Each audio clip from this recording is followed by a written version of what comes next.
ومن أحسن قولا ممن دعا إلى الله وعمل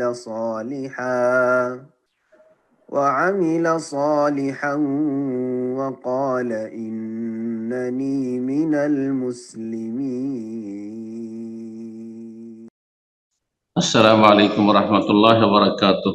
إن الحمد لله نحمده ونستعينه ونستغفره ونعوذ بالله من شرور أنفسنا ومن سيئات أعمالنا. من يهده الله فلا مضل له ومن يضلل فلا هادي له وأشهد أن لا إله إلا الله وحده لا شريك له وأشهد أن محمدا عبده ورسوله صلى الله تعالى عليه وعلى آله وصحبه وسلم تسليما كثيرا. أما بعد. সম্মানিত শ্রোতা দর্শক মন্ডলী, আল্লাহ রাব্বুল আলামিনের প্রশংসা এবং নবী সাল্লাল্লাহু আলাইহি সাল্লামের প্রতি সালাত ও সালামের পর আজ 15 শাবান 1445 হিজরি মোতাবেক 25 ফেব্রুয়ারি 2024 আমাদের ধারাবাহিক আলোচনা ফিকহুস সালাহ, সালাতের মাসাইল, পর্ব নম্বর 34। বিষয়বস্তু হচ্ছে সালাতুল মুসাফির, মুসাফিরের সালাত। গত সপ্তাহ থেকে আমরা আলোচনা শুরু করেছিলাম মাজুর ব্যক্তি, যাদের শরীয়তে গ্রহণযোগ্য অজুহাত রয়েছে, তাদের সালাত সম্পর্কে। তার প্রথমটি ছিল অসুস্থ ব্যক্তি, রোগীর সালাত আলোচনা হয়েছে 33 নম্বর পর্বে। 34 নম্বর পর্ব মুসাফিরেরও কিছু ওজর রয়েছে, যে একজন মানুষ মুকিম অবস্থায় বাড়িতে অবস্থান করলে যে সুযোগ সুবিধাগুলি পায়, মুসাফির তা পায় না। সফর, নবী সাল্লাল্লাহু আলাইহি ওয়াসাল্লামের একটি হাদিসের আলোকে কিতআতু মিনাল আযাব, আযাবের শাস্তির একটি অংশ। সুতরাং শখ করে সফর করাটা ভালো কাজ নয়। নবী সাল্লাল্লাহু আলাইহি ওয়াসাল্লাম তাড়াতাড়ি সফর থেকে ফিরতে বলেছেন, কাজ শেষ হয়ে গেল। সফরে যেহেতু কষ্ট রয়েছে, সেই জন্য আল্লাহ সহজ করেছেন কিছু মাসাইলে। আমরা বিস্তারিত আজকে মাসাইল জানবো। সামনে আমাদের 17টি মাসাইল রয়েছে। সংক্ষেপে যথাসাধ্য আমরা সবগুলি নিয়ে আলোচনার চেষ্টা করবো। রব্বুল আলামিন তৌফিক দান করেন। মুসাফির সফর থেকে, সফর কাকে বলা হয়? হুয়া মুফারাকাতু মাহাল্লিল ইকামা, আপনার স্থায়ী জায়গা, যেখানে আপনি বসবাস করছেন, স্থায়ী অথবা অস্থায়ী বসবাস করছেন, বসবাসের জায়গা থেকে অন্য কোথাও চলে যাওয়া। বলছেন যে ইসলামের একটি সৌন্দর্য হচ্ছে যে ইসলামে সালাতের ক্ষেত্রে কসর জায়েজ করা হয়েছে, কসরের বৈধতা দেওয়া হয়েছে, যদিও তার মসলা জায়েজ নয় বরং সুন্নাত, সেটি সুন্নাতে মুআক্কাদা আসছে। এবং সফরে জমা করতে পারবেন, যেটি জায়েজ। কেন এই বিধান ইসলামের একটি সৌন্দর্যের অন্তর্ভুক্ত? লিআন্নাহু গালিবান তুজাদু ফিল মাশাক্কা, কারণ সাধারণত সফরে কষ্ট হয়ে থাকে। ওয়াল ইসলামু দীনু রাহমাতিন ওয়া তাইসির, আর ইসলাম হচ্ছে দয়া মায়ার দিন এবং সহজ দিন। আর দিন ইউসরুন, নবী সাল্লাল্লাহু আলাইহি ওয়াসাল্লামের হাদিস রয়েছে সহিহ বুখারী। ইয়ালা বিন উমাইয়া রাদিয়াল্লাহু তাআলা আনহু থেকে বর্ণিত সাহাবী, তিনি বলছেন, কুলতু লি উমর ইবনে খাত্তাব রাদিয়াল্লাহু আনহু, আমি উমর ইবনে খাত্তাব রাদিয়াল্লাহু আনহু আমিরুল মুমিনকে বললাম, নবী সাল্লাল্লাহু আলাইহি ওয়াসাল্লাম ইন্তেকালের পরে বিষয়টি, যে আল্লাহ তো কোরআনে কারিমে বলেছেন যে শত্রুদের ভয় থাকলে তোমরা কসর করবে। আর এখন তো আমরা ইসলামী রাষ্ট্রে আছি, আপনার খেলাফত আমল, আর চারিদিকে শান্তি রয়েছে। তো এখন আমরা যে কসর করছি, তো কোরআনে তো এইভাবে বলা হয়নি। তার সংশয় নিরসন করছেন ওমর রাদিয়াল্লাহু তাআলা। বলছেন যে মহান আল্লাহ বলছেন, ফালাইসা আলাইকুম জুনাহুন আন তাকসুরু মিনাস সালাত, তোমাদের কোনো গুনাহ হবে না যদি তোমরা সালাতে কসর করো। কসর মানে 4 রাকাত বিশিষ্ট সালাত, ফরজকে 2 পড়া। ইন খিফতুম আন ইয়াফতানাকুমুল্লাযিনা কাফারু, তোমাদের যদি ভয় থাকে, আশঙ্কা থাকে যে কাফিররা তোমাদেরকে ফিতনায় লিপ্ত করবে, মানে কাফিররা তোমাদের ক্ষতি করে দিবে, তার মানে কাফিরদের পক্ষ থেকে অনিষ্ট ক্ষতির আশঙ্কা রয়েছে, তাহলে সালাতে কসর করতে কোনো গুনাহ নেই। সূরা নিসা আয়াত নম্বর 101 বাহ্যিক আয়াত প্রমাণ করে যে ভয় থাকলে কসর, ভয় না থাকলে যদি সফরে নিরাপদ সফর হয় তাহলে কসর নেই। ফাকাদ আমিনান নাস বলছে যে আজকাল তো মানুষরা নিরাপদ হয়ে গেছে, ফাকালা উমর ইবনে খাত্তাব রাদিয়াল্লাহু আনহু মুমিন আজিবতু মিম্মা আজিবতা মিনহু, তুমি যেটাতে অবাক হচ্ছ সেটাতে আমি অবাক হয়েছি যে আল্লাহ তো বলেছেন ভয়ের অবস্থায় কসর, আর এখন তো কোনো ভয় ভীতি নাই। রাসূলুল্লাহ সাল্লাল্লাহু আলাইহি ওয়াসাল্লাম আমলে মক্কা বিজয়ের পরেই, যেহেতু তখন মানুষ নিরাপদ চলাফেরা করতো, ফাসাল তো রাসূলুল্লাহ আন যালিকা, এই মর্মে রাসূলুল্লাহ সাল্লাল্লাহু আলাইহি ওয়াসাল্লাম জিজ্ঞেস করেছিলাম। ফাকালা, তখন তিনি বলেছিলেন যে এটি আল্লাহর পক্ষ থেকে সাদাকা, সাদাকাতুন তাসাদ্দাকাল্লাহু বিহা আলাইকুম, তোমাদেরকে আল্লাহ সাদাকা করেছেন, ফাকবালু সাদাকাত, তার দান খায়রাত আল্লাহর পক্ষ থেকে সাদকা তোমরা গ্রহণ করো। সাদকা গ্রহণ করা ওয়াজিব নাই, সুতরাং কসর করা ওয়াজিব নাই। এটি হচ্ছে অধিকাংশ আইম্মা কেরামদের মত। ইমাম শাফি, মালিক, আহমদ, আহলুল হাদিস, সালাফি ওলামারা বলছেন যে কসর করা হচ্ছে সুন্নাত মুআক্কাদা, ওয়াজিব নয়। পক্ষান্তরে হানাফি মাযহাবে কসর করা ওয়াজিব। এই জন্য অনেকে বাড়াবাড়ি করে নিজের পেরেশানি নিজে ডেকে নিয়ে আসে যে এখানে কসর করব না পুরা পড়বো, ভাবে যে পুরা পড়ে নিলে হয়তো গুনাহগার হয়ে যাবে, না, মোটেই গুনাহগার হবে না। ওসমান রাদিয়াল্লাহু তাআলা আনহু তিনি কসর যে অবস্থায় শরীয়তের বিধানে রয়েছে সেখানে পুরো সালাত পড়েছেন। মেনায় তিনি পুরো সালাত পড়েছেন, অথচ মেনায় কসর করা হচ্ছে সুন্নাত। তাহলে এটি হচ্ছে সুন্নাত, কোন ওয়াজিব হুকুম নাই। বলছেন প্রথম মাসলা হুকমুল কাসর ওয়াল জামা। এখন আমরা ধারাবাহিক বিভিন্ন মাসাইল গুলি আলোচনা করব। কসর এবং জমা, সালাতে কসর করা, আর একটা হচ্ছে দুই সালাতকে একত্রিত করা। দুই সালাত কোন কোন? জোহর, আসর আর মাগরিব, এশা। অন্য সালাতের সাথে চলবে না। ফজরের সাথে জোহরকে পারবেন না, এশা ফজরের সাথে পারবেন না, এরকম আসর মাগরিবের সাথে পারবেন না। তো বলছেন আল কাসরু ফি সাফারে সুন্নাতুন মুআক্কাদা ফি হালিল আমনি ওয়া আবিল খাউফি। সফরে কসর করা হচ্ছে সুন্নাতে মুআক্কাদা, এমন সুন্নাত যার তাকিদ রয়েছে।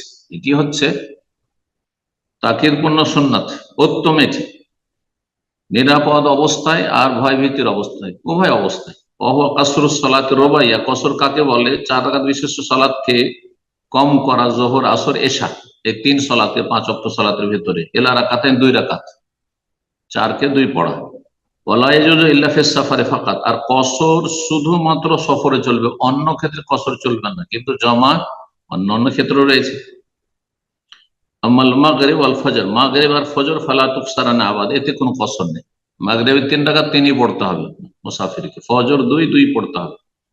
আমাল জামু ফায়াজুজু ফিল হাদারি ওয়াস সাফরে শুরুতেহি, জমা করা, জোহর আসর একসাথে জমা করা, মাগরিব এশা জমা করা যায়, সফরেও যায়, সফর ছাড়া বাড়িতে মকিম অবস্থাতেও কিছু শর্ত সাপেক্ষ যায়, বিশেষ বিশেষ অবস্থায়, সব অবস্থায় যায় না, সেগুলো ইনশাল্লাহ আসছে। দ্বিতীয় মাসলা হচ্ছে কোন মুসলিম ব্যক্তি যদি সফরে যায়, পায়ে হেঁটে হোক অথবা বাহনে চেপে হোক, স্থল পথে হোক, সাগর পথে হোক, আকাশ পথে হোক, যে কোনো পথে সফর হোক না কেন, সুন্নাল্লাহু কাসরুস সালাতে রুবাই, তাহলে 4 রাকাত বিশিষ্ট সালাতকে কসর করতে পারবে 2 করে। আর আরেকটি মাসলা হচ্ছে ওয়ালাহু আইয়াজমা বাইনা সালাতাইন, 2 সালাতকে জমাও করতে পারবে সফর অবস্থায়। জমা জোহরের সময় আসরকে করে নিতে পারে, আবার আসরের সময় জোহরকে করতে পারে, মাগরিবের সময় ঈশা করে নিতে পারে, ঈশার সময় মাগরিব করতে পারে। জামাত তাকদিম অগ্রিম জমা করা, জামাত তাখির বিলম্বে জমা করা, আবার মাঝামাঝি তো জমা করলেও কোনো অসুবিধা নেই, জায়েজ রয়েছে, যেটা সুবিধাজনক হবে। যদি প্রয়োজন মনে করে তাহলে জমা, হাত্তা ইয়ান্তাহা, কতক্ষণ পর্যন্ত? যতক্ষণ সফরের সমাপ্তি না ঘটে। কসর ওই রকম, কসর সফরে যতক্ষণ আছে, সফর শেষ, গ্রামে শহরে ঢুকে পড়েছেন, আর কসর নেই। মা আয়েশা রাদিয়াল্লাহু তাআলা আনহা বলছেন আসসালাতু আউওয়ালা মা ফরযা রাকাতাইন, সর্বপ্রথম সালাত ফরজ হয় 2 করে। নবী সাল্লাল্লাহু আলাইহি ওয়াসাল্লাম প্রতি 2 রাকাত করে সালাত ফরজ ছিল প্রথম। ওয়াকিরাত সালাতুস সাফার, তারপরে সফরের সালাতে 2 রাকাতই বহাল রাখা হয়, 4 রাকাত বিশিষ্ট সালাত, যোহর, আসর আর এশা। ওয়াতিম্মাত সালাতুল হাদার, আর মুকিম অবস্থায় পূর্ণ করে দেওয়া হয়, অর্থাৎ 2 কে 4 করে দেওয়া হয়। বুখারী মুসলিমের হাদিস। 3 নম্বর মাসআলা বলছেন সফরের মানদণ্ড কি, কোনটাকে সফর বলবেন? এই ক্ষেত্রে 2টো মত রয়েছে। একটি মত হচ্ছে 48 মাইল বা আনুমানিক 80 কিলোমিটার। আজকাল অনেকে এই কথাই বলে থাকেন যে 80 কিলোমিটার। জি, কিন্তু শেখুল ইসলাম ইবনে তাইমিয়া রাহিমাহুল্লাহ এবং লেখক অনেক সালাফি ওলামারাই বলছেন, আর এটাই বেশি সূক্ষ্ম ফতুয়া, সেটা হচ্ছে যেটাকে সেখানকার ভাষায়, যেখানে আপনি বসবাস করছেন, সফর বলা হয়। ওরফে মানে সেখানকার প্রচলনে সফর বলা হয়। সফরের জন্য সাধারণত সফর কাকে বলে? সফরের জন্য মানুষ একটু প্রস্তুতি নেই যে আমি সফরে যাচ্ছি, আমার দিয়ে একটা আর জামা কাপড় নিয়ে নিই, সেখানে গিয়ে আমি অবস্থান করব, সুতরাং যারা লুঙ্গি পরে একটা লুঙ্গি নিয়ে নিলেন, এক্সট্রা কিছু কাপড় নিয়ে নিলেন, এইরকম। আর এরকমটা কিছু না, যাচ্ছেন হয়তো 80 কিলোমিটারই যাচ্ছেন, কিন্তু সৌদি আরবে অনেক সময় 80 কিলোমিটার, এখান থেকে জুবাইল যেমন, অনেকে যাচ্ছেন সেটা সফর হিসাবে যাচ্ছেন না, যাচ্ছেন গিয়ে একটু সমুদ্র বিচে কিছুক্ষণ থাকবো আর তারপরে পরিবার নিয়ে তারপর ঘুরে চলে আসবো। এটা আপনার সফর না, কোনো প্রস্তুতি নেই সফরের। অনেক সময় অনেক দেশে 50-60 কিলোমিটার সফর হইতে পারে, 80 কিলোমিটার কোনো শর্ত নেই, কারণ 50-60 কিলোমিটার যেতে 2 ঘন্টা 3 ঘন্টা লাগে। আর তারপরে সেখানে প্রস্তুতি নিয়ে যাচ্ছেন যে সেখানে রাত কাটাবো, তো কিছু কাপড় চোপড় নিয়ে নি, আর একটা ব্যাগ নিয়ে নিলাম ইত্যাদি, তাহলে সেটা সফর। বলছেন কুল্লু মা ইউসাম্মা সাফারান ফিল উরফি, আহ সমাজের পরিভাষায় যেটাকে সফর বলা হয়, তাআল্লাকাত বিহি আহকামুস সাফার, তার সাথে সফরের বিধিবিধানের সম্পর্ক। সফরের বিধিবিধান সম্পর্ক, সফরের বিধিবিধান কয়টি? 4টি। সফরে যেই কাজগুলির ক্ষেত্রে ছাড় রয়েছে সেগুলি হচ্ছে 4টি। 1 নম্বর হচ্ছে কসর, 4 রাকাত বিশিষ্ট কসর করা, জোহর আসর এশা। 2 নম্বর হচ্ছে জমা করা, 2 ওয়াক্ত জোহর আসর জমা করা আর মাগরিব এশা জমা করা। 3 নম্বর হচ্ছে সফরে গেলে আপনার রমজান মাসের সিয়াম অবস্থায় ছিলেন আপনি, অথবা রমজান মাস চলছে, আপনি রোজা ছাড়তে পারবেন, সিয়াম ছাড়তে পারবেন, ফাইদ্দাতুম মিন আইয়ামিন উখর। এটি তৃতীয় মাসলা সফরে। 4 নম্বর মশলা হচ্ছে যে সফরে থাকলে মোজার ওপর 3 দিন 3 রাত মাসা করতে পারবে। এই 4টি হচ্ছে সফরের আহকাম, গুরুত্বপূর্ণ বিষয় আমাদের। আমরা জানছি অনেক সময়, কিন্তু আমরা একসাথে হয়তো কেউ জিজ্ঞেস করলে বলতে পারবো না অনেকে। 4 নম্বর মাসআলা বলছেন সফর কখন শুরু হবে বা সফর কখন থেকে গণ্য হবে। আপনি বাড়ি থেকে যাচ্ছেন 100 কিলোমিটার বা 200 কিলোমিটার দূর যাবেন, আর আপনি এখন নিজের শহরে আছেন, শহরের ভিতরে আছেন, নিজের শহরে বাস স্ট্যান্ড, ট্যাক্সি স্ট্যান্ডে আছেন, ট্রেন স্টেশনে আছেন, তাহলে আপনি মুসাফির এখনো হননি, কারণ আপনি নিজের শহরে আছেন। এইরকমই সফর থেকে ফিরে এসে শহরে ঢুকে পড়েছেন, আপনি শহরে জনবসতিতে ঢুকে পড়েছেন, যদি আপনার বাড়ি হয়তো ভিতরে, শহরের অন্য প্রান্তে আরো 10-20 কিলোমিটার, তো আপনি এখন শহরে ঢুকেছেন, তার মানে আপনি আর মুসাফির না। বলছে আব্দুল মুসাফিরুল কাসরা ওয়াল জামা, মুসাফির ব্যক্তি কসর এবং জমা শুরু করতে পারবে কখন? ইযা ফারাকা আমিরা ক্বরিয়াতিহি, নিজের জনপদের যে জনবস্তি রয়েছে, জনবস্তি পার করে যখন চলে যাবে। আপনি যে শহরে বাস করছেন, শহর পার হয়ে শহরের বাইরে চলে গেলেন, অথবা গ্রামের বাইরে চলে গেলেন, গ্রামের বাইরে মাঠে নেমে গেছেন, আপনি আপনার সফর শুরু হয়ে গেছে, কারণ শেষ দূরত্ব যেহেতু আপনার সফরের দূরত্ব। জি, ওয়ালাহাদ দলিল মুসাফাতি ফি সাফারে, সফরের ক্ষেত্রে নির্দিষ্ট কিলোমিটার বা মাইলের কোন পরিমাণ নেই, এটি হচ্ছে সঠিক মত। ওয়াইন্নামা ইয়ারজিউ যালিকা আল উরফ, এটি নির্ভর করবে কিসের উপর? সেখানকার মানুষের প্রচলন প্রথার উপর, যে কোনটাকে তারা সফর বলে থাকে। ফামাতা সাফারা, কোন ব্যক্তি যখন সফর করবে, ওয়ালাম ইয়ানবি লিকামাল মুতলাকা ওয়াল ইস্তিতান, সেখানে স্থায়ী ভাবে বসবাস উদ্দেশ্য নয়, আর সেখানে বাড়ি ঘর তৈরি করা উদ্দেশ্য না। যেমন কেউ এক জায়গা থেকে আরেক জায়গায় চলে গেল, আমি এখানে চলে এসেছি, এখানে বসবাস করবো, এটা হচ্ছে স্থান, স্থায়ী বসবাসের জন্য। অথবা এখানে আমি লেখাপড়ার জন্য এসেছি বা চাকরি করতে এসেছি, 1 বছর বা 2 বছর থাকবো, 10 দিন 20 দিন থাকবো, আমি আগে থেকে নিয়ত করে ফেলেছে 4 দিনের বেশি, 5 দিন 7 দিন থাকবো, স্পষ্ট করে দিয়েছ সর্বনিম্ন 5 দিন, মানে 4 দিনের বেশি, 5 দিন বা 6 দিন থাকবো, আগে থেকে নিয়ত করে ফেলেছে, এটা হচ্ছে ইকামা মুতলাকা। তাহলে মুকিম, প্রথম দিন থেকে মুকিম। কিন্তু যদি 1 দিন 2 দিন 3 দিন 4 দিনের মধ্যে নিয়ত আছে, এর মধ্যে আমি চলে আসবো, অথবা কোনো নিয়তি করতে পারছে না, কারণ কোন একটা কাজে যাচ্ছি, কারো কাছে টাকা পয়সা পাবো বা কারোর সাথে দেখা সাক্ষাৎ করতে হবে, আর সেই কাজটি আমার 2 দিন 3 দিনও হইতে পারে, আবার 10 দিন 20 দিনও লাগতে পারে, তাহলে যতদিন এই আজকে হয়ে যাবে আজকে হয়ে যাবে করতে করতে মাস কয়েক মাসও যদি পার হয়, দীর্ঘ সময় পার হয়, তবুও সেই ব্যক্তি মুসাফির বলে গণ্য, সে কসর করতে পারবে। যখন কোনো ব্যক্তি সফরে যাবে আর সেখানে অবস্থান করার নিয়ত নেয় নির্ধারিত সময়, আর সেটা হচ্ছে 4 দিন বেশি, অথবা সেখানে বসবাসের উদ্দেশ্য নেই, তাহলে সে মুসাফির। আর সফরের হুকুম আহকাম তার উপর ফিট হবে যতক্ষণ সে বাড়িতে না ফিরে আসছে। 5 নম্বর মাসলা হচ্ছে যে আল কাসরু ফি সফরে হওয়া সুন্নাহ, সফরে কসর করা সুন্নত। সুতরাং কসর করবে, যেটা সফর বলা হয় সেটাতে কসর করবে। আর যদি কসর না করে পুরো সলাৎ পড়ে, সফরে আছে তারপরেও যদি কেউ পূর্ণ সলাৎ পড়ে, ফাসলাতুহু সাহিহ, ওয়াইন আতাম্মা ফাসলাতুহু সাহিহা, তার সালাত সহিহ। এটি হচ্ছে অধিকাংশ আইম্মায়ে কেরাম, শাফি, মালিক, আহমদ, সালাফি, আহলুল হাদিস সবার মত। জি, যে সুন্নতে মুআক্কাদা, সুন্নত কাজ, সে সুন্নত ছেড়েছে, উত্তম হয়নি কিন্তু জায়েজ নাজায়েজ কাজ করেনি, তার সালাত সহিহ। মক্কা মদিনায় এসেছেন আর আপনি একাও যদি পড়েন বা যে কোনো জায়গায় 4 পড়লেন, আপনি ইমামের পিছনে যদি হয় তাহলে মাসলা আসছে, ইমাম যদি মকিম হন তাহলে তো আপনাকে, যদিও মুসাফির, আপনি পূর্ণ সালাত পড়তে হবে। 6 নম্বর মাসলা বলছে জাসাল্লাল মুসাফির খালফা মুকিমিন। এই মাসলা চলে আসলে মুসাফির ব্যক্তি যদি কোনো মকিমের পিছনে ইক্তেদা করে সালাত আদায় করে, ইমাম হচ্ছে মকিম, তাহলে পূর্ণ সালাত পড়তে হবে। এই নয় যে 2 রাকাত পড়ে বসে যাবো আর সালাম ফিরে টান দেবো, এটা মোটেই জায়েজ না, এটা জাহেল মূর্খদের কাজ, এই শ্রেণী মূর্খরা করে থাকে। ওয়াইনসাল্লাহ মুকিমুন খালফা মুসাফির, আর যদি কোনো মুকিম ব্যক্তি মুসাফির ইমামের পিছনে সালাত আদায় করে, তাহলে মুসাফির কসর করছে। সুন্নাত হচ্ছে আইয়াকসুরা মুসাফির, মুসাফির ইমাম জনগণের লক্ষ্য রাখবে না যে জনগণ যেহেতু সবাই মুকিম, আমি পূর্ণ পড়িয়ে দিই, না, ও মুসাফির কসর করবে। আম্মাল মুকিম, যারা মুকিম পিছনে রয়েছে, ফাআলাইহিল ইতমাম বাদাস সালাম, যখন সালাম ফিরা হয়ে গেল ইমাম সাহেবের, তখন তারা বাকি সালাত পুরো করে নেবে। নবী সাল্লাল্লাহু মক্কা বিজয়ের বেলা এমনটাই বলেছেন মক্কাবাসীকে, ইয়া আহলা মক্কা, তাহে মক্কাবাসী, আতিম্মু সালাতাকুম, তোমরা তোমাদের সালাতকে পূর্ণ করো, ফাইন্না কওমুন সাফারুন, কারণ আমরা মুসাফির, 2 রাকাত সালাত পড়িয়ে দিলাম, বাকি তোমরা পুরো করে দাও। কিন্তু হজের সময় বলেননি। তাহলে বোঝা গেল যে হজে থাকলে মেনা, আরাফা, মুজদালিফায় মক্কার লোকও যদি হজে থাকে তবুও তারা সেখানে কসর করবে, এটি সুন্নাত। হানাফি ফতোয়া এর বিপরীত ফতোয়া, নবী সাল্লাল্লাহু আলাইহি ওয়াসাল্লামের সুন্নতের বিপরীত ফতোয়া।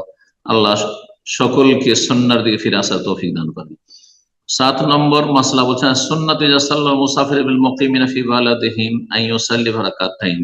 সুন্নত হচ্ছে যে মুসাফির যদি মুকিমদেরকে, মানে যারা স্থায়ী সেখানকার মুকিম, তাদেরকে যদি তাদের শহরে গিয়ে, তাদের এলাকায় গিয়ে ইমামতি করে, তাহলে তাদেরকে 2 রাকাত পড়াবে।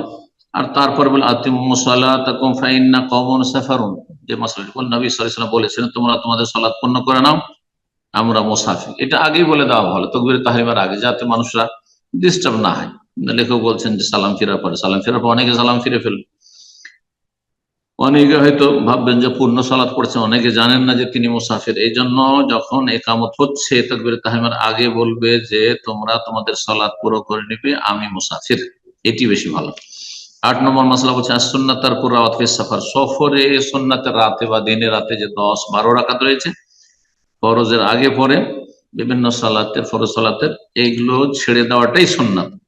কিন্তু কেউ পড়লে জায়েজ, সুন্নাত নয়।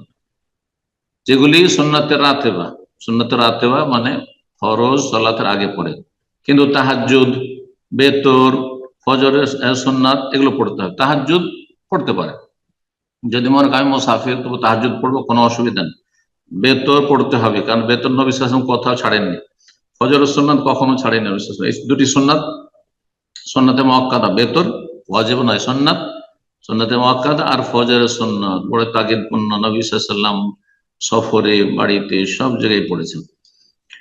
বাকি যে নফল, এমনি নফল যেগুলো অতিরিক্ত নফল সালাত যদি কেউ পড়তে চায়, সেটা সফরেও পড়তে পারবে, বাড়িতেও পড়তে পারবে। একমাত্র সুন্নাত রাতে বলি পড়া সুন্নাত নয় নবী সাল্লাল্লাহু আলাইহি ওয়াসাল্লাম।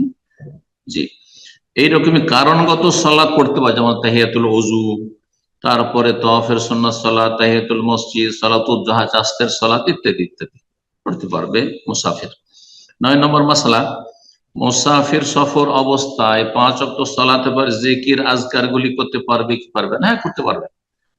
বলছেন জাল আজকার বাদা সালাওয়াতুল খামস, 5 ওয়াক্ত সালাত পরে জিকির আজকার, এটি সুন্নাত পুরুষ নারী সবার জন্য, বাড়িতে হোক অথবা সফরে হোক, উভয় অবস্থায়।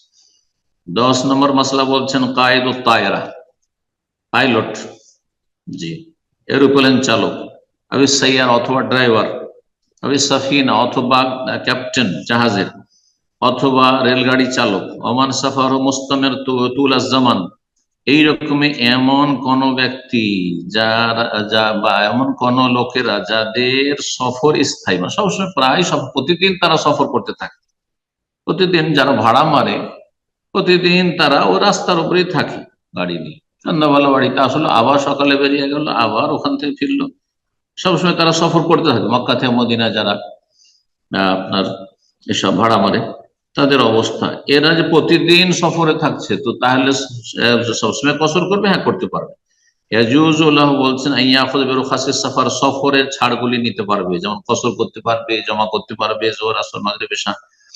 আর রমজান মাসে যদি হয় তাহলে তারা রোজা ছাড়তে পারবে, কিন্তু তাদেরকে বাকি 11 মাসের মধ্যে রাখতে হবে। এই নয় যে রমজান মাসে ছেড়ে দিলে সারা বছর গাড়ি চালাতে থাকবে আর সফর সফর সুতরাং কাজা করবে, এটা মোটেই চলবে না। 11 মাসের মধ্যে তাদেরকে সময় অবশ্যই করতে হবে। আর রমজানের এখানে ওটা বেশি ভালো, যে এইরকম মুজারম মাসা প্রতিদিন 3 সবসময় সফরে থাকছে, সুতরাং 3 দিন 3 রাতের ছাড় মুজার মাসার ক্ষেত্রে নিতে পারবে।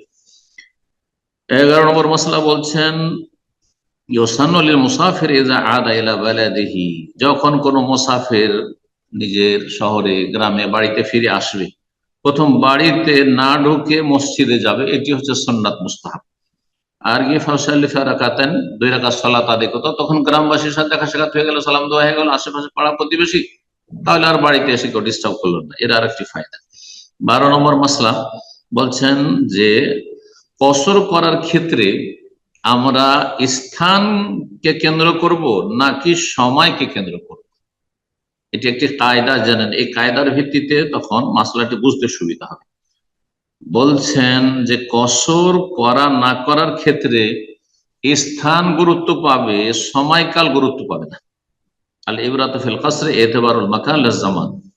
সুতরাং ফাইদা নাসি আল মুসাফির সালাত হাজারিন, কোন মুসাফির ব্যক্তি তার বাড়িতে কোন সালাত ফরজ হয়েছে, যখন মুকিম ছিল বাড়িতে ছিল তখনই সালাত ফরজ হয়েছে, কিন্তু সে সালাতটি ভুলে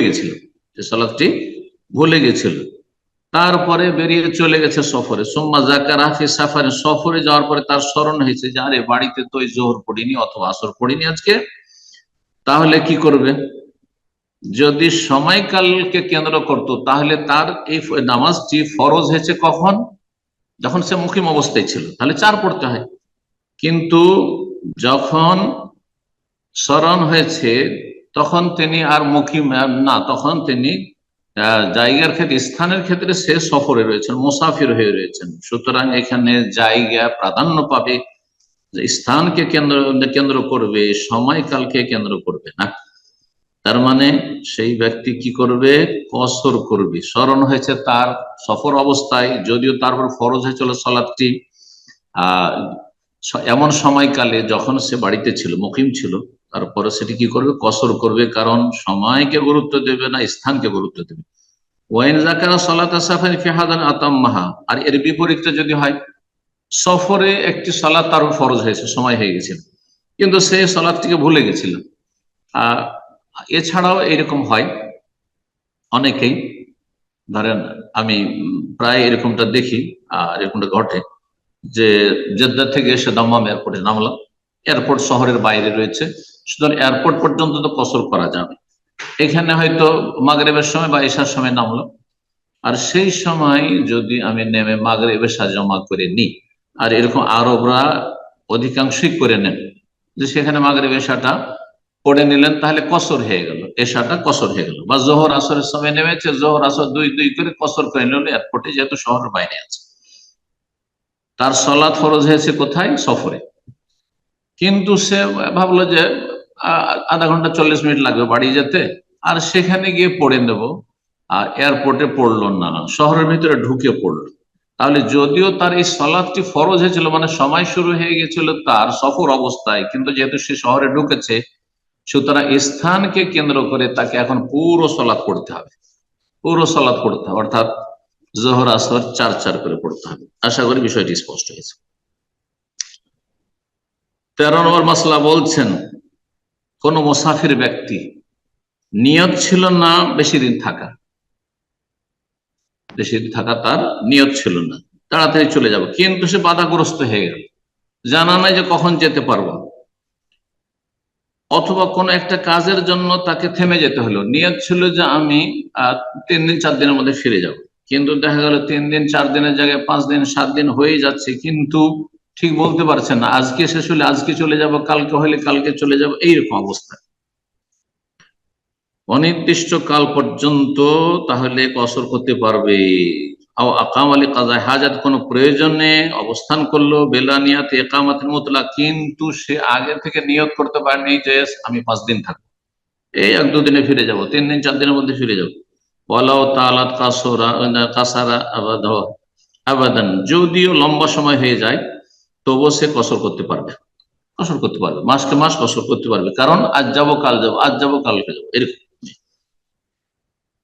14 নম্বর মাসলা বলছেন যে ইজা দাখাল ওয়াক্তুস সালাহ সুম্মা সাফার, সালাতের সময় শুরু হয়ে গেছে, তখন বাড়িতেই ছিল, আর তারপরে সফর শুরু করে দিল, তাহলে এখন যেই সালাতটি ফরজ হয়েছে, যখন ওয়াক্ত শুরু হয়েছে, তখন তো বাড়িতে মুকিম ছিল, তাহলে তাকে 4 পড়তে হয়, কিন্তু এখন সফর যেহেতু শুরু করে দিয়েছে, বলছে ফালাহু, সুতরাং তার জন্য জায়েজ আন ইয়াকসুরা ওয়া ইয়াজমা, কসর এবং জমা করা। কারণ কায়দা আমরা জানলাম যে স্থানকে কেন্দ্র করব, আমরা সময়কে কেন্দ্র করব না, কারণ সালাত ফরজ হয়েছে এমন সময় যখন মুকিম ছিল, কিন্তু সালাতটি আদায় করছে কোন স্থানে, সফরে, সুতরাং কসর করতে পারবে, জমা করতে পারবে।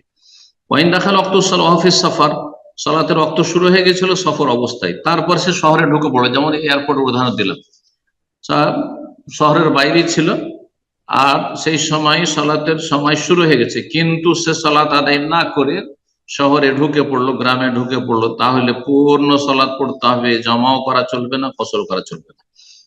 15 নম্বর মাসলা, যদি কোনো ব্যক্তি ফ্লাইটে থাকে আর সালাতের জায়গা পাচ্ছে না, সৌদি আরবের যে বড় ফ্লাইট গুলি থাকে সাধারণত সেখানে মুসাল্লা থাকে, সালাতের ব্যবস্থা থাকে আলহামদুলিল্লাহ, কিন্তু অন্যান্য দেশের ফ্লাইটে হয়তো এরকম ব্যবস্থা থাকে না, তবে কেবিন ক্রুকে জিজ্ঞাসা করা উচিত, সাহায্য নেওয়া উচিত, যদি কোনো জায়গায় অনুমতি দেয় তাহলে ওইভাবে পূর্ণ যেভাবে স্বাভাবিক সালাত আদায় সেভাবে সালাত আদায় করবে।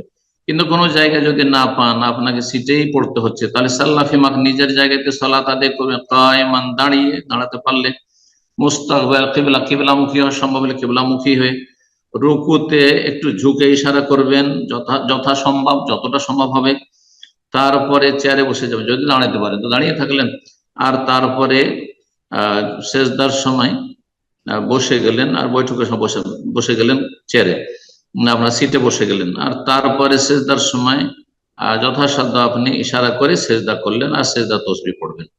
16 নম্বর মাসালা, কেউ যদি মক্কা সফর করে অথবা অন্য কোনো শহরে সফর করে, আর সেখানে গিয়ে দেখছে ইমাম হচ্ছে মুকিম, তাহলে সে পূর্ণ সালাত পড়ছে, তাহলে ইমামের পিছনে ইক্তেদা করা এই ক্ষেত্রে ফরজ, ইমাম পূর্ণ সালাত পড়ছে, আপনাকেও পূর্ণ সালাত পড়তে হবে, কসর জায়েজ নয়, যে মসলা আগে আলোচনা করে ফেলেছি।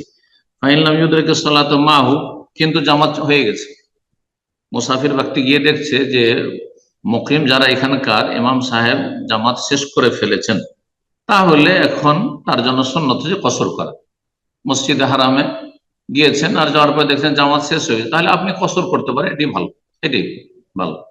কিন্তু যদি জামাত চলে তাহলে জামাতে আপনি পূর্ণ সালাত পড়তে হবে। ওমান সাফারা ওমাররা বিকারিয়াতিন, কোন ব্যক্তি সফরে বেরিয়েছে আর তারপর রাস্তায় কোন শহর বা কোন গ্রাম হয়ে অতিক্রম করছে, আজান শুনতে পাচ্ছে, ইকামত শুনতে পাচ্ছে, সালাত আদায় করেনি, সেই ক্ষেত্রে তার জন্য আবশ্যক নয় যে গাড়ি থেকে নেমে যেতে হবে, গাড়ি থামিয়ে দিতে হবে, রোড থেকে সাইডে চলে গিয়ে গ্রামে ঢুকতে হবে বা শহরে ঢুকতে হবে, না, কোনো জরুরি নেই। ফাইন শাহ নাজালা, যদি চাই তাহলে সেখানে অবতরণ করুক আর জামাতে সালাত আদায় করুক। ওয়াইন শাহ, যদি চাই যে না আমি চলতেই থাকবো, সে চলতে পারে, এমন নয় যে আজান একামত শুনলো সেই জন্য সেখানে থেমে যাওয়ার, তার জামাতে শরীক হওয়া আছে এমনটা ওয়াসালা সেইরাও, তাহলে সে তার সফরকে কন্টিনিউ করতে পারবে। সর্বশেষ মাসলা, আর এটা দিয়ে ইনশাআল্লাহ শেষ করব, বলছেন যে কোন ব্যক্তি যদি জোহর আসর জমা করতে চায় অথবা মাগরিব এশা জমা করতে চাই, তাহলে আজান একামতের হুকুম কি? বলছেন যে আজান দেবে আর তারপরে একামত দেবে প্রথম সালাতের জন্য, সালের উলা, প্রথম সালে জোহরের জন্য প্রথম আজান হলো, এক আজান দুই একামত। তো তারপরে একামত দিয়ে জোহর পড়লো, আর তারপরে একামত দিবে আসরের জন্য, আর তারপরে সালিসান দ্বিতীয় সালাত, এইরকম মাগরিব এশার ক্ষেত্রে এক আজান দুই একামত। ইউআদ্দিহাল মুসাল্লুনা জামাতান কুল্লাহুম, যদি একদল থাকেন, একাধিক লোক থাকেন, তাহলে জামাত করে সালাত আদায় করবেন, যদিও আপনারা মুসাফির, একা একা নয়।